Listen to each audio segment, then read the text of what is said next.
Hi everybody, welcome to my homestead and welcome to my channel. My name is Jared. In this video, we're going to revisit this idea of the blue moon. It was actually a blue supermoon that just happened on August 31st. Um, I just felt that there was more to it, and I was having a conversation with my wife in the car, and she had brought it up, which made me think of some more things when it comes to Israel and the 12 tribes and how in Jewish tradition, the way that they do it on their calendar, the Hebrew calendar, is they each month of the year corresponds with one of the 12 tribes. And I was thinking about this and I realized something significant, which I'm going to share with you later. And, I was originally going to talk about this like in the last couple videos, but I just ran out of time. But I'm glad that I did because as I did just a little bit more research in preparation for this video, I came across some really interesting things that I wouldn't have otherwise that have to do with President Nelson. How it seems like these blue moons may have to do with significant things that have to do with President Nelson. It it's amazing. I'll show you in just a little bit. So we're going to cover that.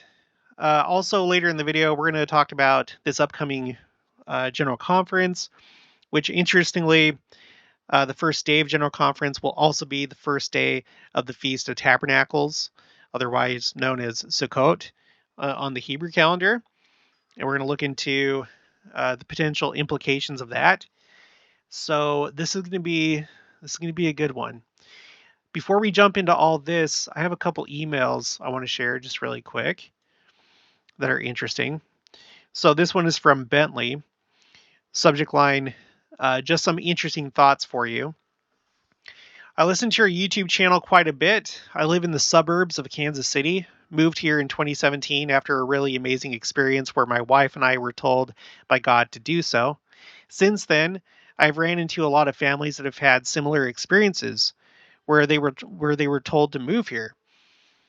There has been so many people as of late contacting friends out here about details on how to move here, and that they created a Facebook page called Utah to Missouri.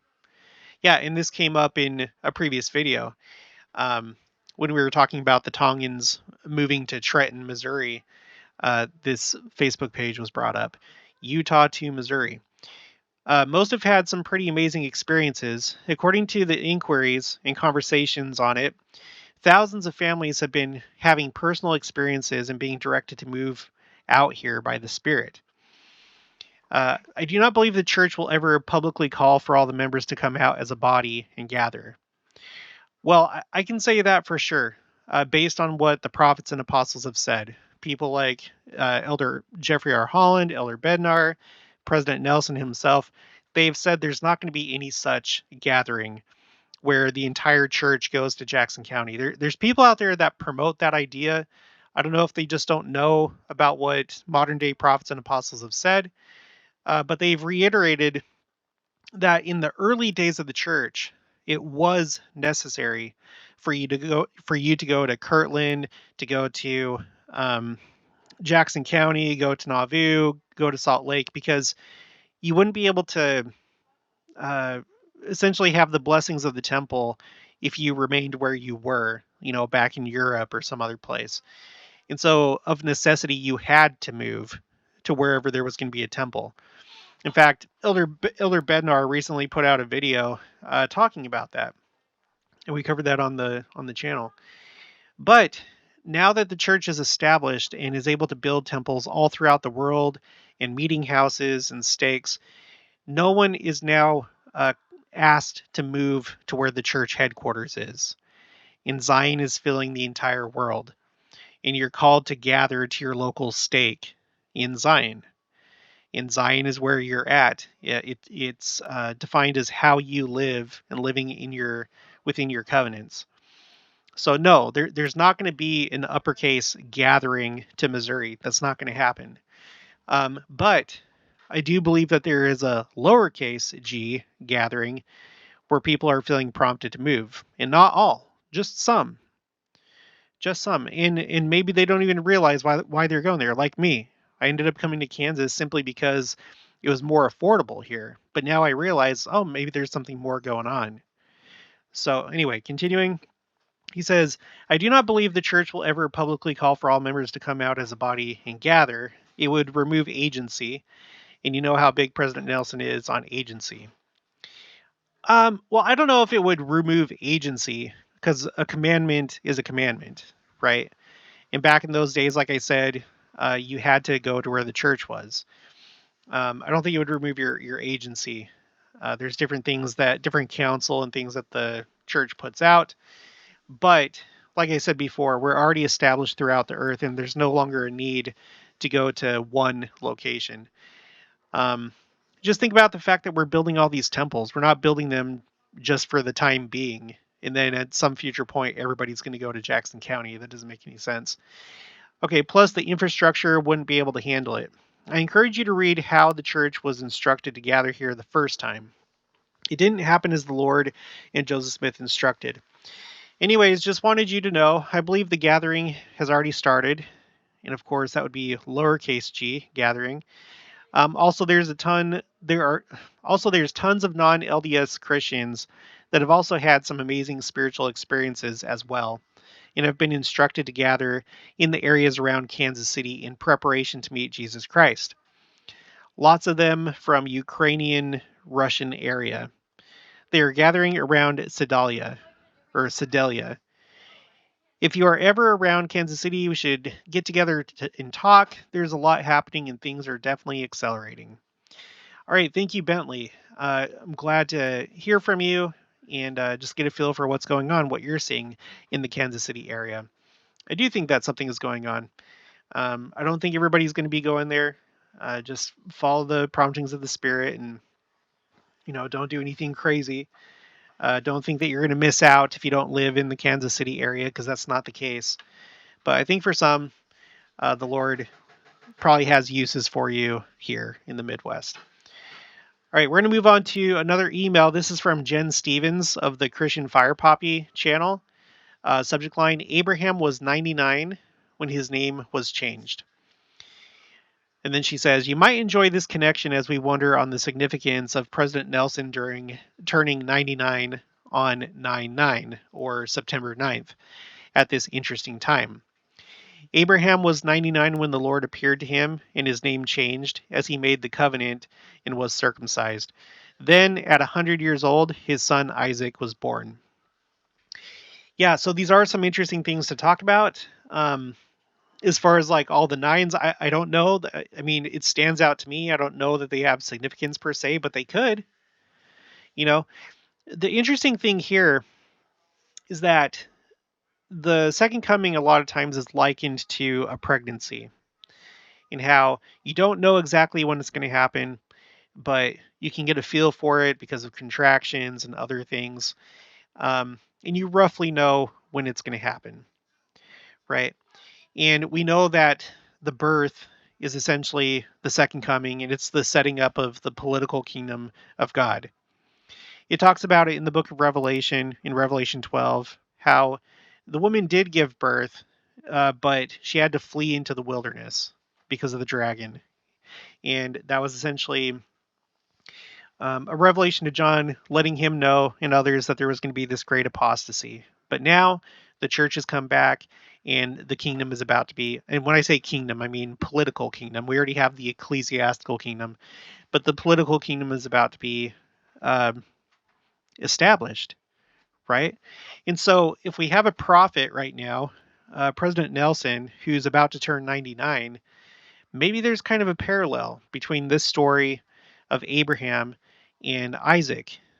So Abraham representing the prophet at the time of the second coming, if it's President Nelson, because he's 99, and then if President Nelson is the one that is the prophet of the second coming, that is here when Christ establishes his kingdom, then that would go along pretty nicely. The kingdom and Christ coming would correspond to Isaac. Not that President Nelson is the father of Christ, but just roughly, there's a similarity potentially. I wanted to read out of Genesis 21, verses 1 through 5, where we see this. It says, "And the Lord visited Sarah as he had said, and the Lord did unto Sarah as he had spoken. For Sarah conceived and bare Abraham a son in his old age, at the set time of which God had spoken to him. And Abraham called the name of his son that was born unto him, whom Sarah bare to him, Isaac. And Abraham circumcised his son Isaac, being 8 days old, as God had commanded him. And Abraham was 100 years old when his son Isaac was born unto him." Okay, so I don't know. This could be a foreshadowing of the future. President Nelson turning 99, turning 100, whatever, and then the second coming happening. I don't know. But that's interesting to think about. Thank you, Jen Stevens. And so now that's actually a pretty good segue into what we're going to talk about now. Because we're going to be talking about this blue supermoon. We'd already gone over this article from the Jerusalem Post. Rare blue supermoon rises over Israel. And of course, the rest of the world, it's not just Israel, won't return until 2037. Let me just refresh our memories of what we read here. There are actually two varieties of blue moons, according to Live Science. The first type, a calendar blue moon, occurs when two full moons occur within the same month. So in this case, in August, there were two full moons that you were able to observe. As a full moon appears every 29 and a half days, although rare, it necessarily occurs every 2 or 3 years. So this is the frequency at which this occurs, every 2 or 3 years. The second type is a seasonal blue moon, which describes a 13th full moon in a year as opposed to the typical 12. As there was a full moon on the first of the month, the blue moon to appear on Wednesday is of the former variety. And I just wanted to double check. I went to starwalk.space, 2023 full moon calendar. What is the next full moon? And they confirm that this year, 2023, there's 13 full moons.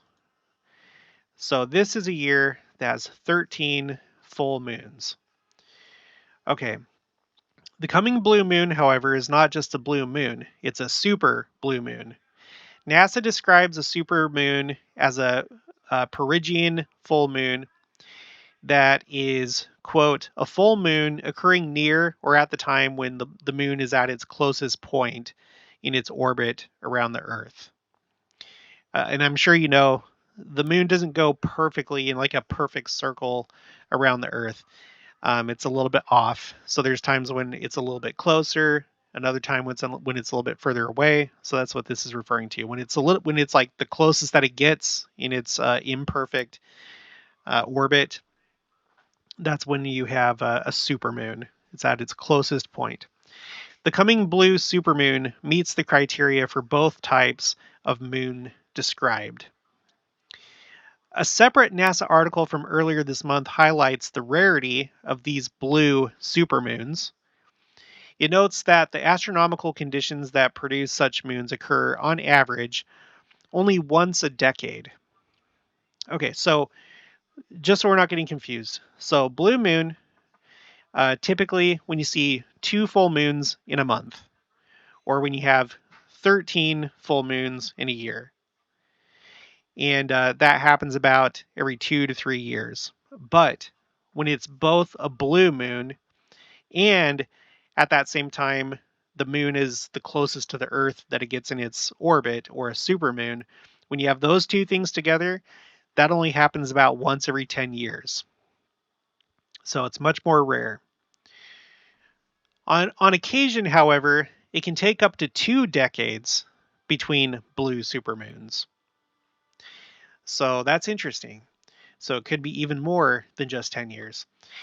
I wanted to research some more, and I'm about to show you some pretty interesting things that seem to relate to President Nelson. So this is on Royal Museum's Greenwich. I pronounced it the right way, Greenwich, because, English. How often does a blue moon happen? Normally, blue moons come only about every 2 or 3 years.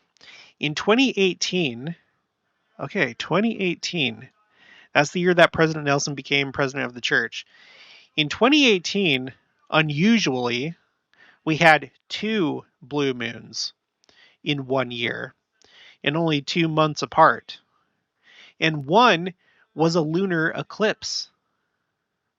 Okay, so we just talked about the fact that you have these two types of blue moons.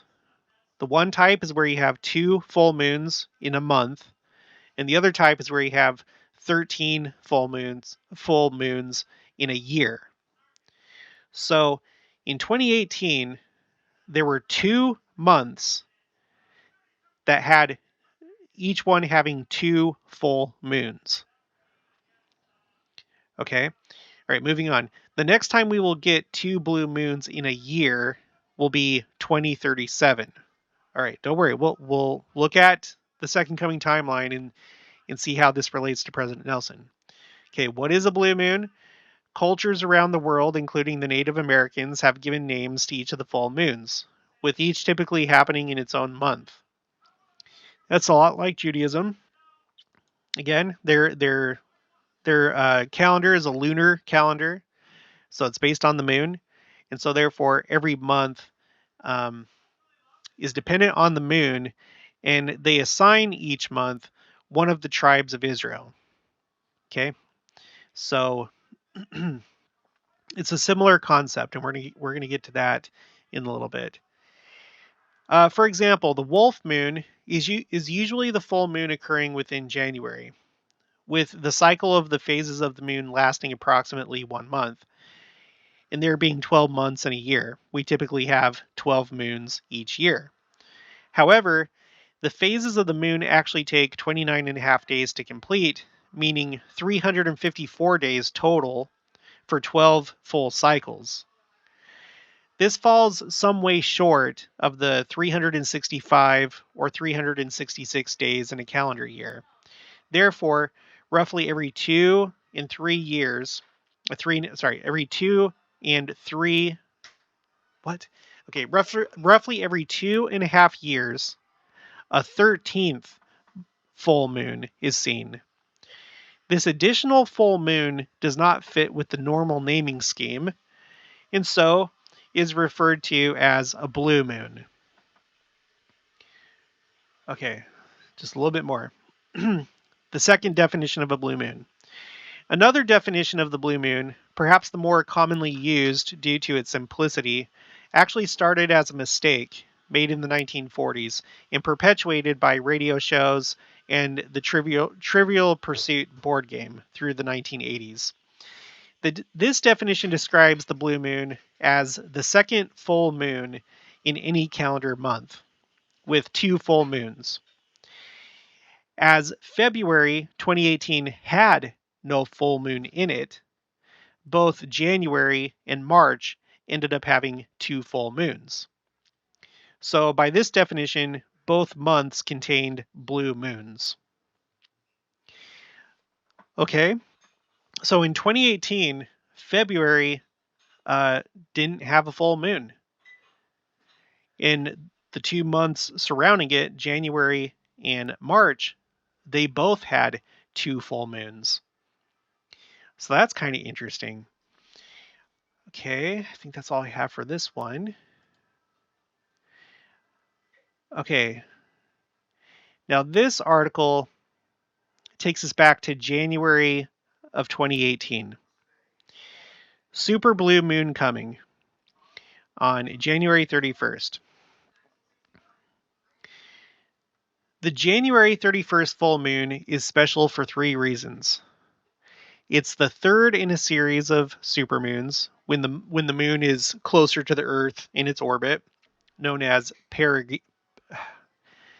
I think that's perigee, and about 14% brighter than usual. It's also the second full moon of the month, commonly known as a blue moon. The supermoon will pass through the Earth's shadow to give viewers in the right location a total lunar eclipse.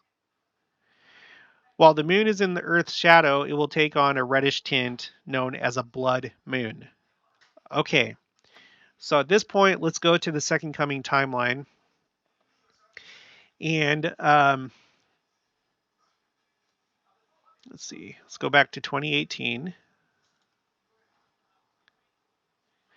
So on January 2nd, President Thomas S. Monson passed away. And then 12 days later, that's when President Nelson uh, became president of the church. And then 7 days after that, 7 days after President Nelson becomes president of the church, you have this super blue blood moon, meaning that it was a super moon because it was the second full moon in January. Or sorry, oh my gosh.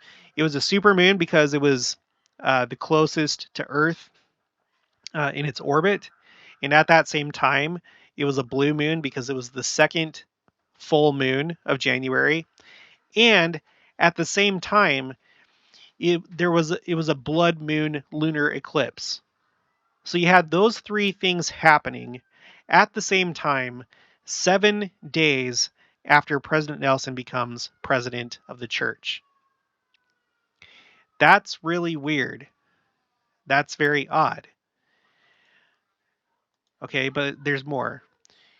Okay, I think that may be it for this article, though. Okay, now let's go to this NASA page right here, the blue moon, the double blue moon of 1999. In January and March of 1999, we had a situation which only takes place about 4 times a century. 2 blue moons occurring in the same year. The last time this happened was in January and April of 1961, and it will not happen again until January and March of 2018. Okay, so in a year where you have 2 blue moons, that is very rare. It only happens about 4 times a century. And the years that they have listed here is 1961, 1999, and 2018. January and March, with February not having a full moon. So let's go back to this. President Nelson becomes president of the church. 7 days later, you have the super blue blood moon. And then the next month, there is no full moon in February. And then the month after that, you have the second blue moon of the year in March. So this was very rare. There's like 4 rare things going on here. Let's list them again. Supermoon, blue moon, and then a second blue moon, and then the blood moon, lunar eclipse. Right after President Nelson becomes president of the church. Again, having 2 blue moons in a year only happens about 4 times a century. And it just so happened that this seems to have coincided with President Nelson becoming president of the church. Supermoon, blue moon, and then a second blue moon, and a blood moon, all at the same time. And the blue moon that was closer to when he became president of the church was the one that was the blood moon in the supermoon. Okay. Let's fast forward to present. And my most recent entry is this blue supermoon that happened on the 31st of August, 9 days before President Nelson turns 99. On 9/9, on September 9th. So here you have all the nines. I don't know. I don't know that it means anything. It could. Um, I guess one way you could look at it is 9 is essentially the very end of a series before you start a new series, starting with 10. So it's like 0 through 9, and then you start the next cycle, 10 through 19. So I don't know. Feel free to put what you think in the comments below, but it's a lot of nines. But anyway, you have this blue supermoon, not at all very common. You know, we read that blue supermoons happen about every 10 to 20 years. So I don't know. There you go. It happened. It's happening around his 99th birthday. And then 3 days after that, you have comet C 2023 P1 Nishimura. That's going to make its closest approach to Earth. And this is going to be a comet that's visible to the naked eye. So just 3 days later. Is it the sign of the Son of Man? I don't know. But that's why we're watching comets, because Joseph Smith said that initially the world would think that it's a comet or a planet or some kind of astronomical phenomenon. And then let's just go back to 1999. I thought that was interesting because 1999, you had the same thing happen where January, you had the first oh gosh, so many different moons. You have the first blue moon of the year. February, there's no full moon. And then in March, you have the second blue moon. 1999 was the last year of the millennium, right? And this is the same year that we had the downtown Salt Lake City tornado on August 11th. So I think it's interesting that this rare occurrence of having two blue moons in a year happened to be in the last year of that millennium. Now, I understand before anyone types it, before anyone says, well, 2001 was actually the beginning. Okay. I realize that. Once you get to January 1st of 2001, that's when you can say that we've experienced a full 2,000 years. So in that way, yes. At that point, you can say we've experienced a full 2,000 years. But I still think that the year 2000 is significant. Okay. You can look at it both ways. Both the year 2000, or if you want to go by, okay, now it's been 2,000 years that we've experienced, you can do it that way too. Whatever. I think they're both important. So 1999, the downtown Salt Lake City tornado, very unusual, very rare. But in that same year, we had two blue moons in the same year, and February without a full moon. And then, again, 2018, let's just say it one more time. We have the 7 days after President Nelson becomes president of the church, we have the super blue blood moon. And then, right now, we just had the blue supermoon 9 days before President Nelson turns 99 on 9/9. And then 3 days after that, comet Nishimura will make its closest approach to Earth. Very interesting. Now, I want to take a look at this right here. Okay. So, on the Hebrew calendar, like I said, each year corresponds with one of the 12 tribes of Israel. But you'll notice that Levi is missing. Why? It's because you have you have Ephraim and Manasseh, which come from Joseph. So let's do a little review on how the tribes work. I put together a spreadsheet for this. So you can look at it three ways. The first way is you look at the sons of Jacob that he actually begat. So through Leah, He had Reuben, Simeon, Levi, Judah, Issachar, and Zebulun. And this is the birth order.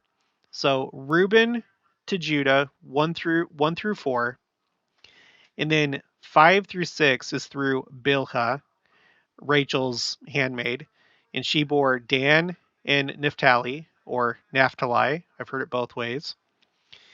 And then 7 and 8 come through Zilpah, which is Leah's handmaid, and she has Gad and Asher.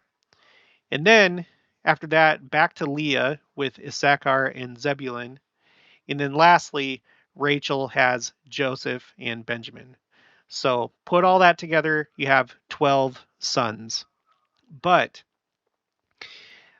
before Jacob passed away, he gave like all the different sons their blessings, and he adopted Joseph's two sons, Ephraim and Manasseh. So at this point, those two kind of take the place of Joseph, and this is done because Joseph had the birthright, and so he got a double portion. Okay, I'm not going to go into a deep dive about that, but he got the double portion, like a double inheritance, essentially, because he's supposed to, like, after the father passes away, he's supposed to take care of his mother and everybody else.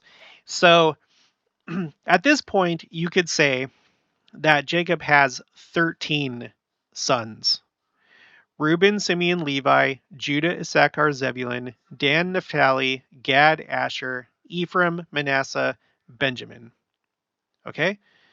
So you could say at this point there are now 13. Now, when the land was divided between the 12 tribes, okay, and you can find this, oh gosh, oh no, it's out of order right here.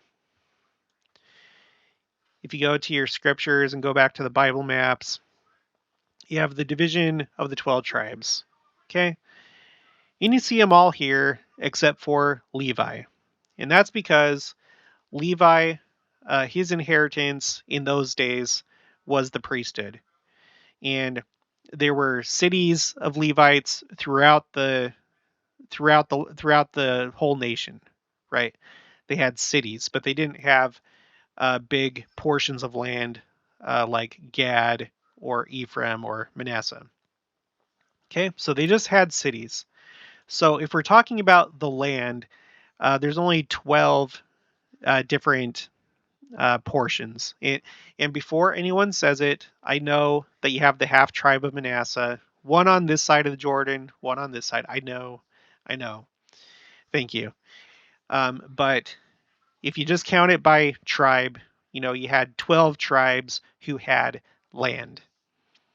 And Levi just had cities. Okay, so when we go to the Hebrew calendar and we match up, when we look at it the way that Judaism does, they match up each month of the year, which is according to the lunar calendar, with one of the tribes of Israel, except for Levi. So you could say that this kind of like, in a sense, follows the pattern of how all the tribes got land except for Levi. Now, the way that it works when it comes to the Hebrew calendar, okay, I'll have to go to this. The Hebrew month of Adar and Adar 2. All right, so let's read what this is about.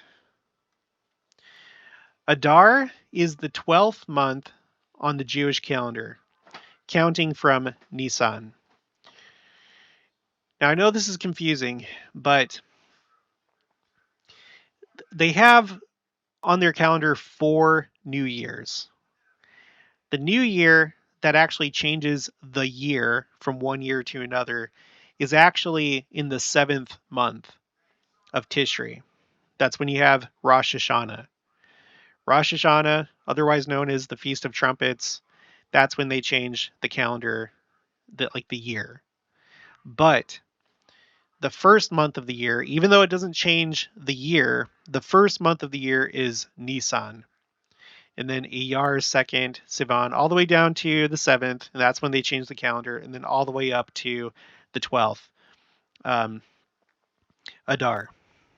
And Adar corresponds with Naphtali. Judah corresponds with the first month of the year. And there's a reason for this, and we've talked about this with Rabbi Gerfein. Let me just show you really quick. You have to go back to the Old Testament, and you have to understand this concept right here. The order of encampment, but even more than that, well, both this, but also the order of march. So when Israel was wandering in the wilderness for 40 years, you had the 12 tribes plus Levi, and they were camped round about the tabernacle, with Judah on the east, Ephraim in the west, Dan north, Reuben south, and they were grouped into threes. So each group of three had one tribe that was like the lead tribe. In the case of the ones that are on the east, Judah, Zebulun, Issachar, Judah was the leader. Reuben was the leader in the south. Ephraim was the leader in the west. Dan was the leader in the north. Okay. And then when it came to the order of march, it was the same thing. So Judah up here, and then Issachar, and then Zebulun, and then Reuben up here, and then Simeon, and then Gad, Ephraim, Dan. So you see how that goes. Okay. So it's like 1, 2, 3, 4, 5, 6, 7, 8, 9, 10, 11, 12. And so if you take this concept and you apply it to the calendar, that's how it goes. Judah, Zebulun, Issachar, Reuben, Shimon, or Simeon, Gad, Ephraim, Manasseh, Benjamin, Dan, Asher, Naphtali, because this is the order that the months go in. So it's like the order of March, essentially. And each group of three would essentially correspond with a season during the year. So Judah, Zebulun, Issachar would correspond to spring.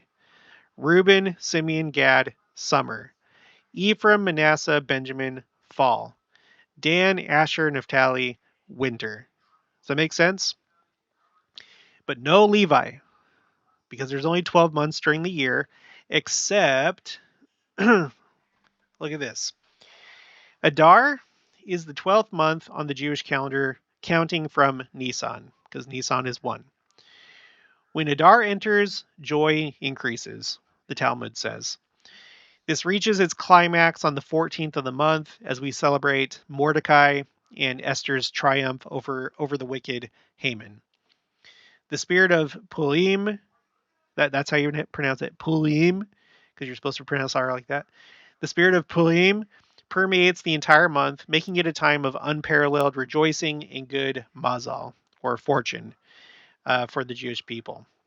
Now look at this. Look at this right here.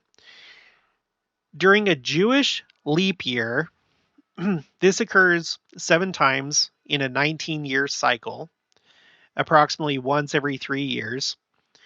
There's an added month called Adar 1, inserted before this month of Adar, termed Adar 2 in leap years. This aligns the lunar months and the solar year, ensuring that the holidays fall in the proper seasons.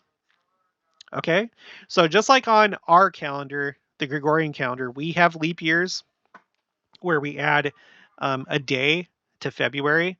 Well, in their case, because it's based on the moon, every so often, once every 3 years, they add another month, an entire month. That's known as Adar 1. And Adar 2 gets pushed back. So the leap month becomes the second to last month of the year, which is kind of counterintuitive, but that's just how it goes.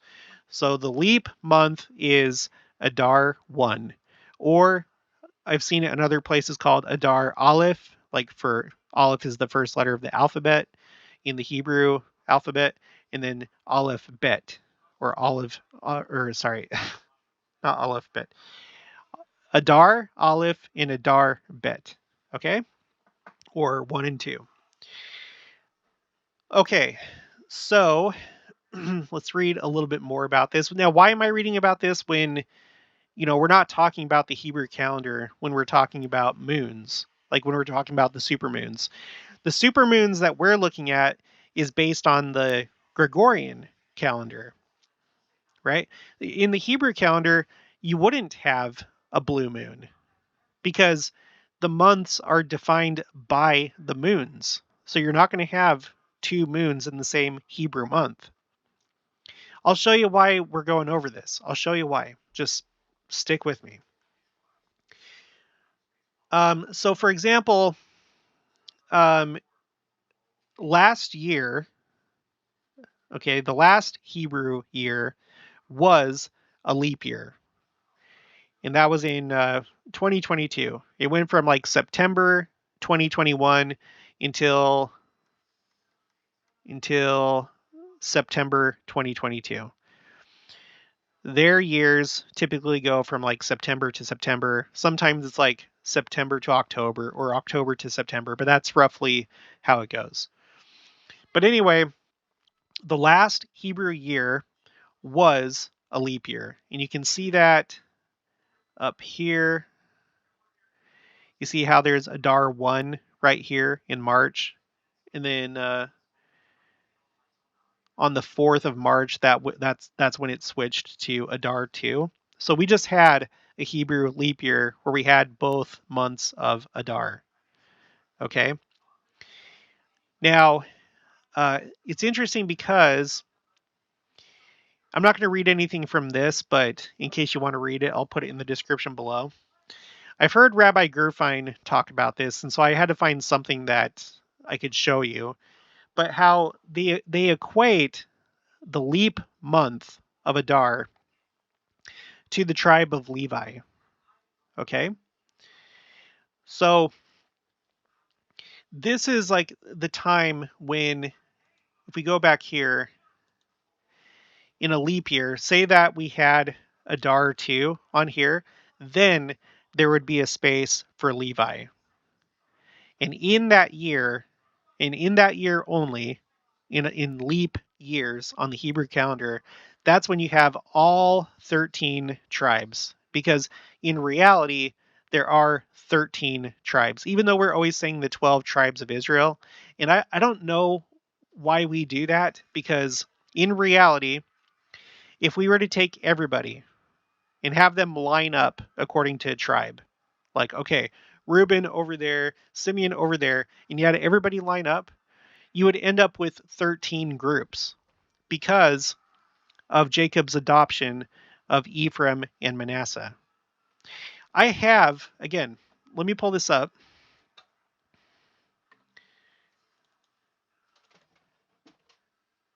I have this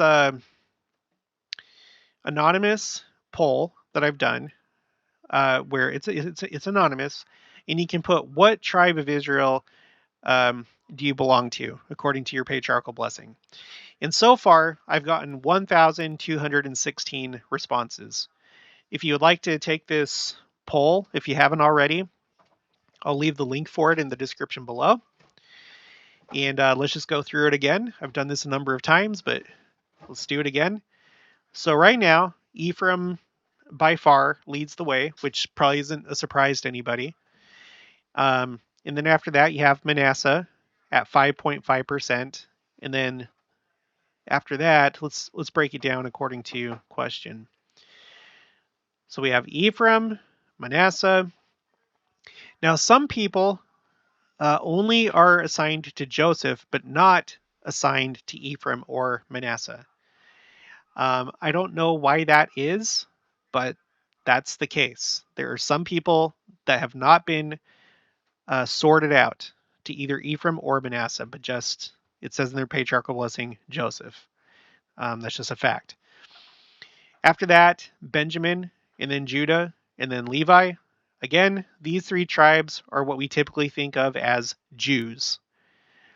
Jews today primarily come from Judah, Levi, and Benjamin. After that, there are some people that only their lineage is only declared through Abraham, which that was news to me. I didn't know that before I started this poll, but that's just how it is. There's some people that aren't even declared through Israel, just Abraham. But so just, let's put that aside.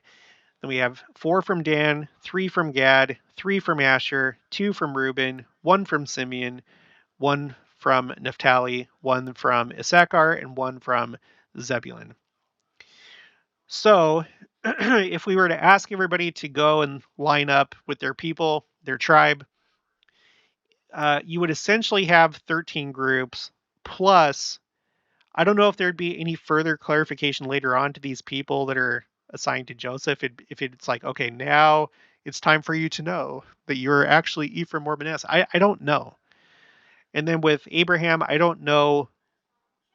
I don't understand that. I don't know. So if you're going according to this poll, there would actually be 15 groups. But if you were to take away the Joseph and Abraham responses, you would have 13. You would have 13 groups. So when we're looking at a Hebrew year, that's a leap year, you have all 13 present. Okay? Sorry, I know that this is like a big, long, roundabout way to go to talk about this, but so going back to the blue moon, okay, looking at the Gregorian calendar. The Gregorian calendar is based on the sun, not the moon. But we have this kind of similar situation where in some years you have 13 full moons in a year, in a solar calendar year. That would be our equivalent of a leap year in the Hebrew calendar. And so the reason why I think that's interesting is because if we look at it in that way, that each full moon would represent a tribe of Israel, well, this year we've had all 13 of them show up. And maybe that's a sign. Maybe that's something that's supposed to happen before the appearance of the sun, before the sun comes back. Maybe all tribes are it's like symbolic of all tribes being present, for example. Does that make sense? There is one other interesting thing, though, when we're looking at the Hebrew calendar. Let me show you this. Let's go here. So this is on kabad.org. 9 things every Jew should know about the month of Adar. And look at this. Adar is the only month in the Jewish calendar that comes back for seconds. The Jewish leap year, or Shana Me'ubelet, literally pregnant year. Pregnant year. We just talked about earlier the symbolism of a woman giving birth and that being a symbol of the second coming. So could it be that the second coming would happen in a pregnant year or the year after a pregnant year? You have a pregnant year, that year goes by, and now back to normal because that year gave birth, you could say. So, again, on the Hebrew calendar, last year, the last Hebrew year was a pregnant year with Adar and Adar 2. And then this year on the Gregorian calendar, if we were to copy that concept, this year is a pregnant year because we have 13 full moons. So again, last year on the Hebrew calendar, a pregnant year. This year on the Gregorian calendar, a pregnant year. I don't know. It's just something to consider.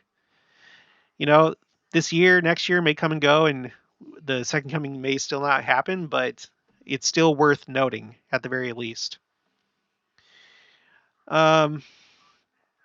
Why did I have this pulled up? I really need to make sure I highlight every single one. This year, 5782 or 2022 is a Jewish leap year. Oh, okay. That's just how I figured out when the last leap year was. I Googled it and came up with kosher certification service. So anyway, that's why I have that up. And once it's now 50 minutes. I've been droning on about this. So hopefully that all makes sense. Let me just do a quick summary. Let me zoom out. And let's go to the year 1999. 1999. 1999 was a pregnant year because there were 13. No, sorry, it was not a pregnant year because there was no full moon in February. But it was an unusual year because there were 2 months, or in other words, there were 2 blue moons in that year. But there were only 12 full moons total for 1999. But it was still unusual because it had 2 blue moons in the same year. And that was the year of the downtown Salt Lake tornado, and it was the last year of the millennium on the Gregorian calendar. Move forward to 2018. I wish it was easier to scroll. President Monson passes away on January 2nd, and then 12 days later, President Nelson becomes the president of the church. 7 days after he becomes president of the church, there was a super blue blood moon. A supermoon when the moon is closest to the earth, a blue moon when you have the second full moon in that month, and then a blood moon, which is a lunar eclipse. All at the same time, 7 days after he becomes president of the church. The next month, there is no full moon in February. And then March, you have the second blue moon of the year. So 2018 was not a pregnant year, so to speak, on the Gregorian calendar, but it had these really rare things happen. 4 of them: supermoon, blood moon, 2 blue moon, supermoon, blue moon, second blue moon of the year, and blood moon, lunar eclipse. All right. And now, fast forward to present, and my most recent entry on this timeline. Let me zoom out. We have the blue supermoon 9 days before President Nelson turns 99 on 9/9, and this was last seen when he became president of the church, or 7 days after he became president of the church, January 31st, 2018, and will next be seen January 31st, 2037. That happens, and then President Nelson turns 99, and then 3 days later, we have comet Nishimura, which will make its closest approach to Earth, which will be a comet that's visible to the naked eye. And this year, 2023, is a pregnant year because it has 13 full moons, whereas 2018 was not pregnant. So maybe right now, maybe it's getting close for the birth to happen. I don't know. This has been a crazy video. This has been crazy. I hope I didn't lose. I'm trying to explain it as clearly as possible. I know I'm not the best at that sometimes, or maybe even most of the time, but hopefully this made sense. The last thing to consider, and I'll end it on this, is when we when we go to, not this one, let's go here. When we go to the Hebrew calendar, not only was last year on the Hebrew calendar a leap year, but it was also a Shemitah. You have the 7-year cycles. Every year is likened to a day of the week. And the Shemitah, or the 7th year, is like the Sabbath of years. Okay? So, um, so it just happened to be that according to Judaism, last year would have been like the Saturday, because that's when they observed the Sabbath. Last year was the Saturday of years. And once we got to September, once we got to September of last year, that's when the date changed. And now, from that point up until now, we have been in the Sunday of years. So this year is like Sunday. And we've covered how they have a tradition that the Messiah will show up the year after a Shemitah year. So on the Sunday of years. And it's significant to us because, Sunday is now our Sabbath, because that's the day that the Lord was resurrected. So if he wanted to add symbolism to his timing, especially in the eyes of the Jews, who at that point will accept him as the Messiah, and if he really wanted to like underscore that fact and underscore his resurrection, then yeah, maybe he would come during the Sunday of years. And that's this year right now. But it's coming to a close really fast because, let's see, when is Rosh Hashanah? On at sundown on the 15th of this month, that's when the year's coming to a close. And we're going to go from the Sunday of years into the Monday after the 15th, after the 15th of September. So we only have a couple more weeks left of Sunday. And President Nelson's birthday is 1 week from today. So he'll turn 99 1 week from today. And then 1 week after that, you'll have Rosh Hashanah. Okay? So, really interesting stuff.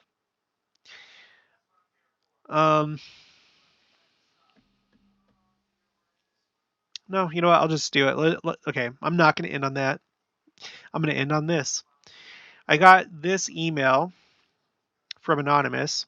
Sukkot, which is the Feast of Tabernacles, and General Conference.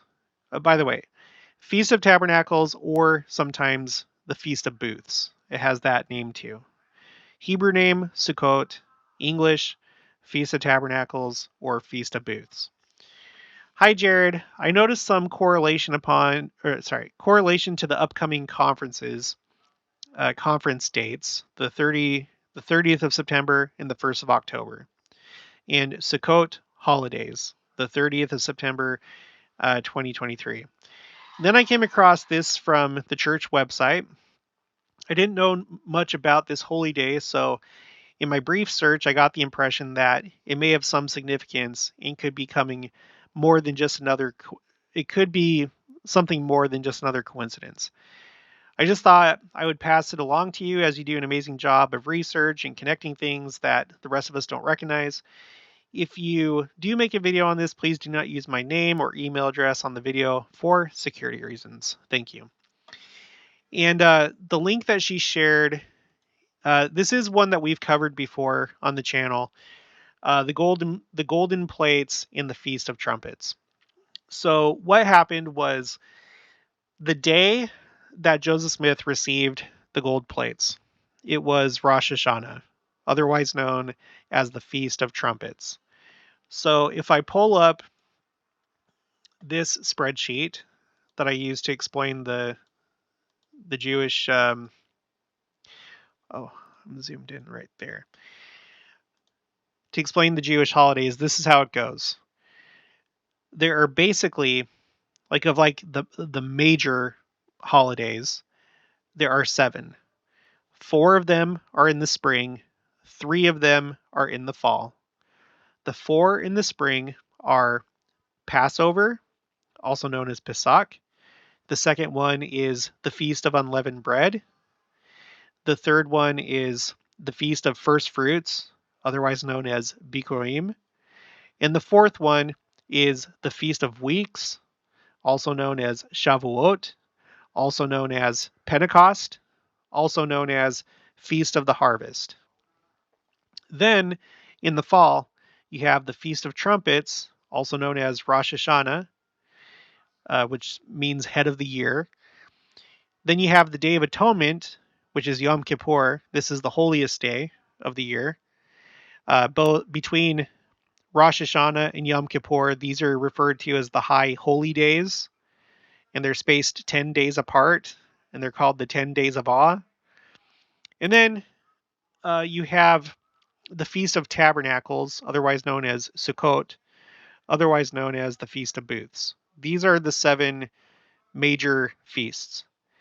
And they are times, it seems that they are, like the Talmud says, well, not the Talmud, but the Mishnah, these are the Moedim, or the appointed times. Okay? And so they all have their different purposes. They're all ultimately meant to point toward Christ.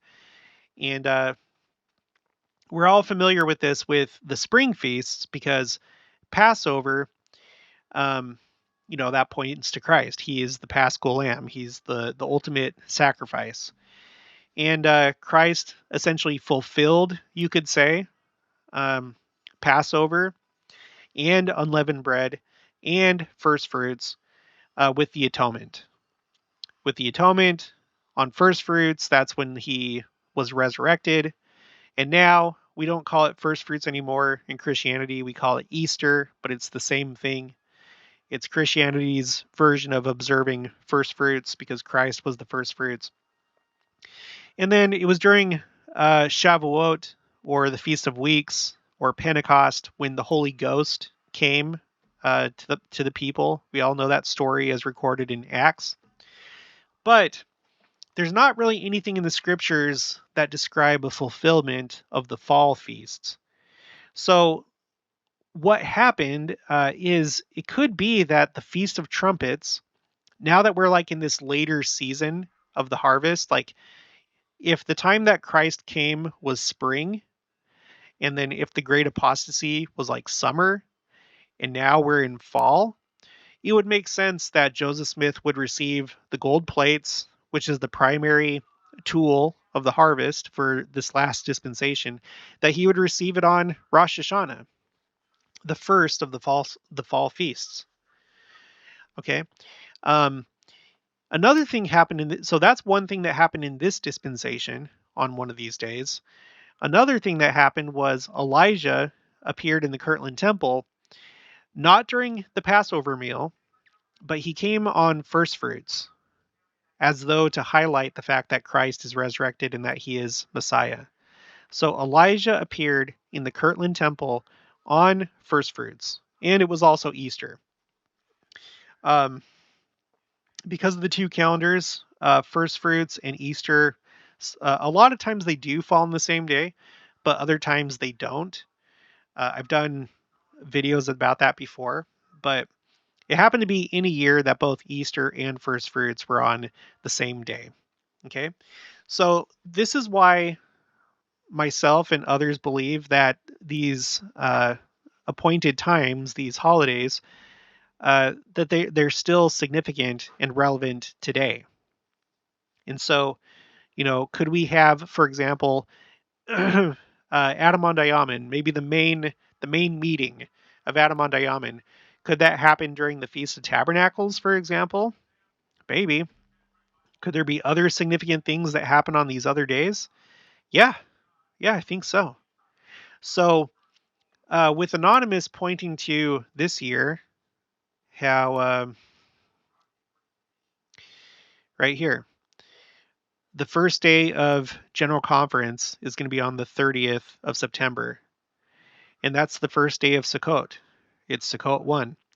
Of course, Sukkot starts the day previous at sundown, but the majority of the day takes place on the 30th on our calendar.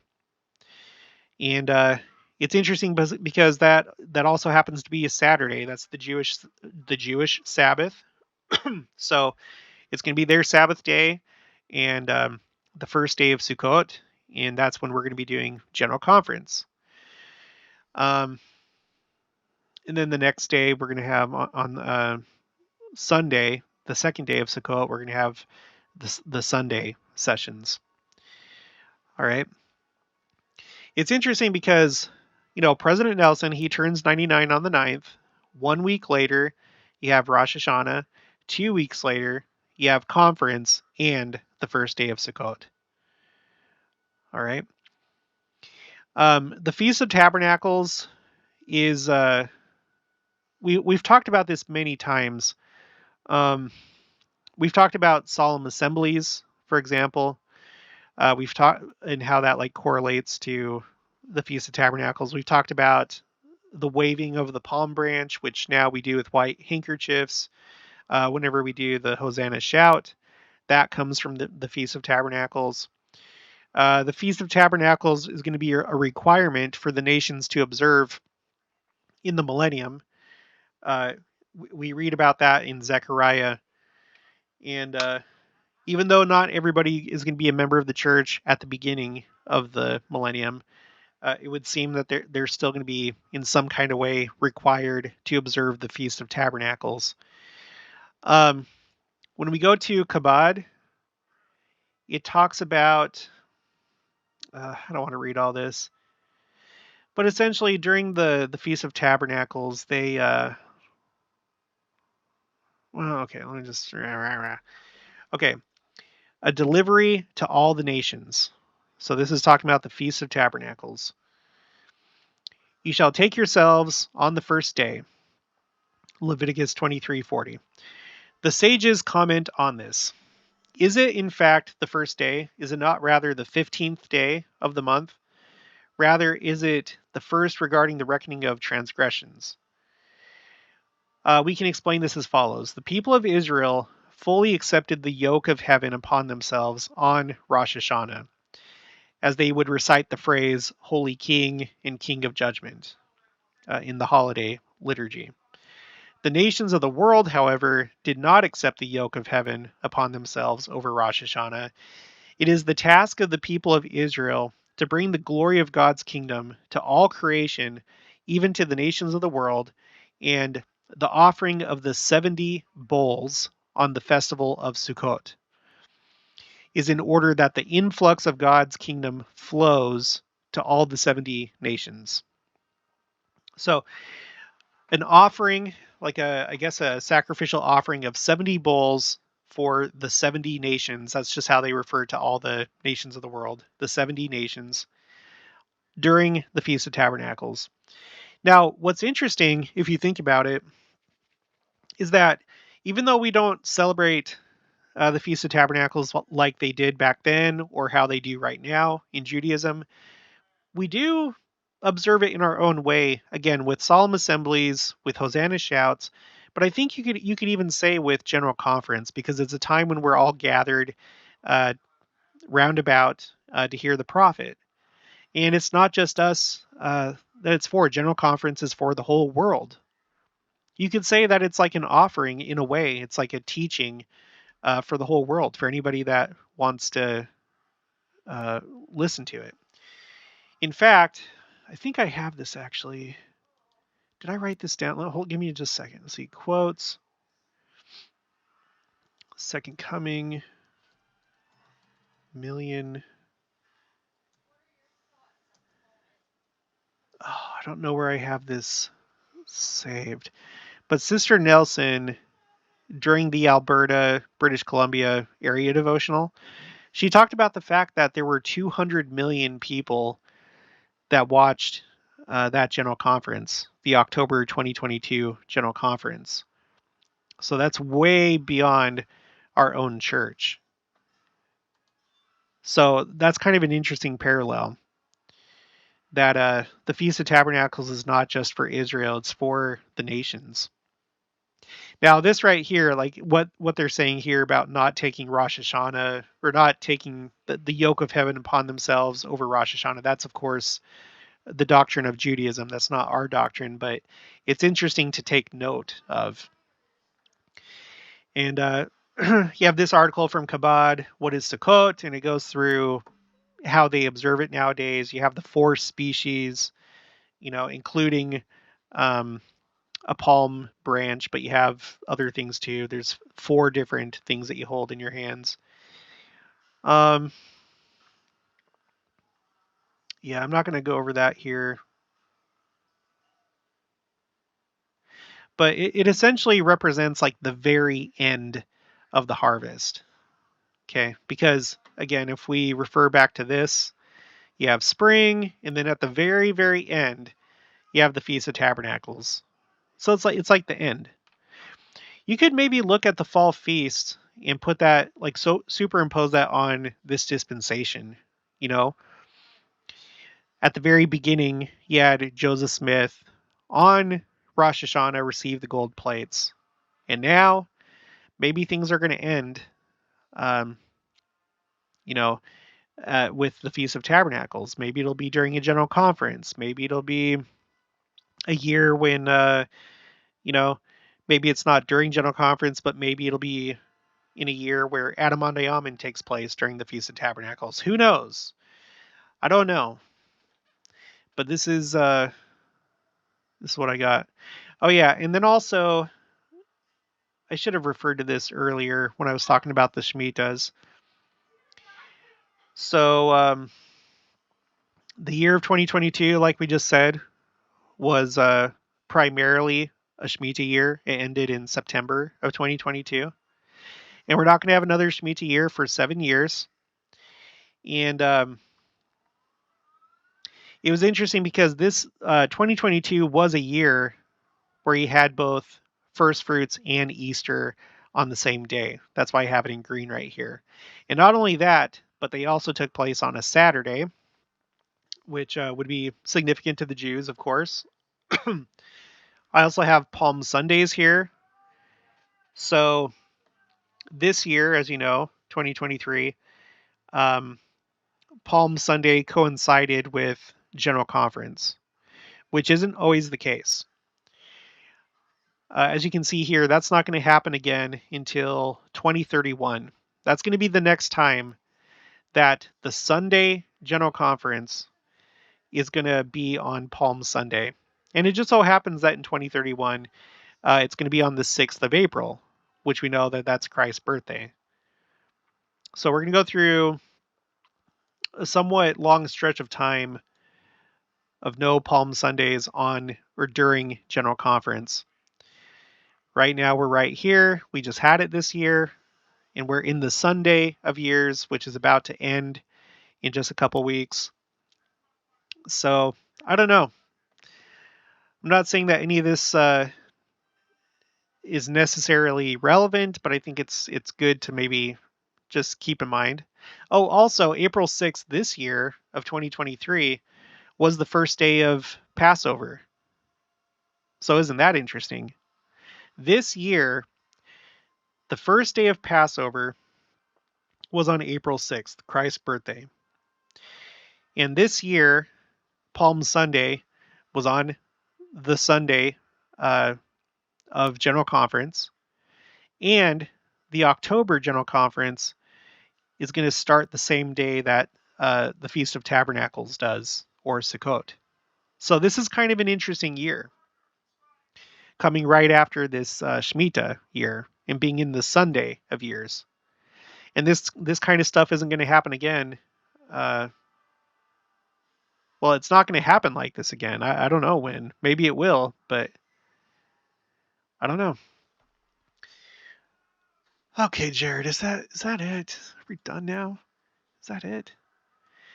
I'll put all these links in the description below. There's a lot to think about. There really is. There's a lot to think about. But thank you, Anonymous. Thank you, Jen Stevens. Thank you, Bentley. for your emails. But for me personally, this just blows me away with these blue moons and President Nelson. I don't think it's arbitrary. I don't think that it's coincidence. I think it's very meaningful. So we might be in a very exciting time right now. All right, that's going to be it for this one. If you haven't already, please make sure to subscribe, like this video if you liked it, leave your thoughts and opinions down in the comments below. Also, make sure to share it, and I'll talk to you guys later.